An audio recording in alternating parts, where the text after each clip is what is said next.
Good morning. Welcome to Tuesday morning's thought for today.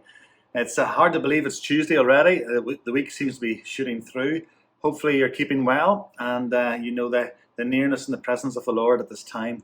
I just want to share with you a few thoughts this morning. This is the week we're looking through Psalm 84 because we studied it on Sunday. We're taking a break for a week from Mark's Gospel, although we're picking it up again this coming Sunday, God willing.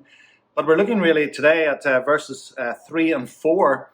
Where we've been reading about the psalmist missing being in the temple courts in Jerusalem, missing being about the business of God, missing being with people who are the same mind, all worshipping God and enjoying God's presence in the same way. And then he moves on after talking about how much he's missing being in the temple courts to speaking about those who are in the temple courts in verses 3 and 4. Let me just read you those verses. There he says, "Even the sparrow finds a home, and the swallow a nest for herself, where she may lay her young. At your altars, O Lord of hosts, my King and my God.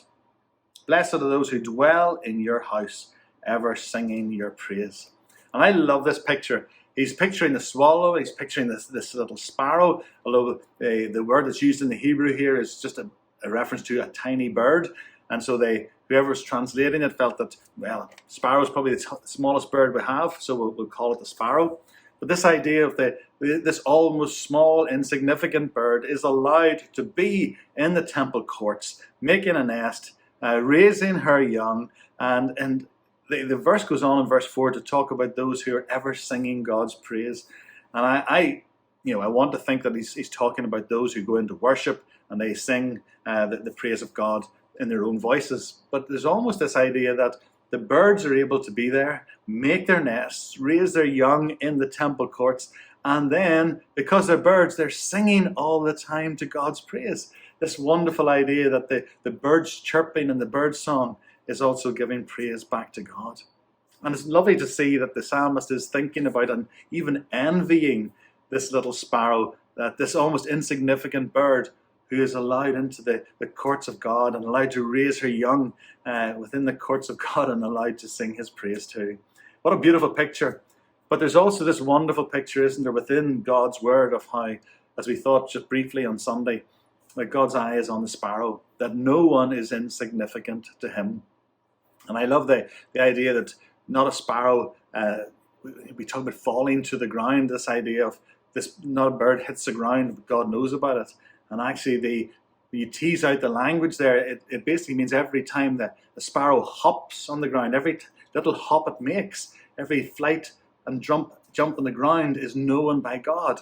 So God isn't just interested that there's a sparrow there, but God notices every hop the sparrow makes.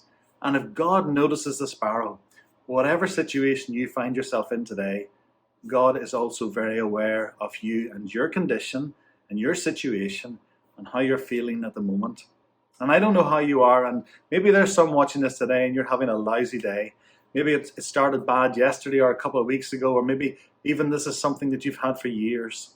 Or maybe sometimes you feel that God has somehow taken his attention off you. I want to read for you a little snippet from a book that my parents had. This is John Stott's The Birds, our Teacher's Collector's Edition. My parents had this book and I used to love reading it. And then when we cleared their house out, etc., somehow the book vanished and I have no idea where it went. But somebody very kindly gave this to Tracy as a birthday present at Christmas. But there's this passage where he speaks about somebody you may have heard of before. He says, "It was in 1967, when she was an athlete teenager, that Joni Eareckson Tada broke her neck in a diving accident in Chesapeake Bay. It left her totally and permanently paralyzed. After 25 years in a wheelchair, she began to have health problems and had to go back to bed. Hoping to cheer her up, her husband Ken hung a bird feeder outside her window. At first she envied the birds, their freedom. But then she remembered what Jesus had said about the sparrow. And so she wrote, 'I glanced at the bird feeder and smiled. I could understand Jesus noticing an eagle, but a scrappy sparrow? They're a dime a dozen. Jesus said so himself. Yet from thousands of bird species, the Lord chose the most insignificant, least noticed, scruffiest bird of all, a pint-sized thing that even dedicated bird watchers ignore. That thought alone calmed my fears. I felt significant and noticed. If the great God of heaven concerns himself with a ragtag little sparrow clinging to the bird feeder outside my window, he cares about you. And so I just want to simply encourage you with one of these age-old stories. If the Lord's eye is on the sparrow today, he's also watching you. And you might envy the fact that God is watching the sparrow and somehow feel he's not watching you or he's forgotten you. He hasn't. He's there, he's with you. He's only a heartbeat away, he's only a prayer away. So I would encourage you, if you feel like that today, to talk to the Lord and share your thoughts with him and know that his eye is on you more so than any sparrow. Have a good Tuesday.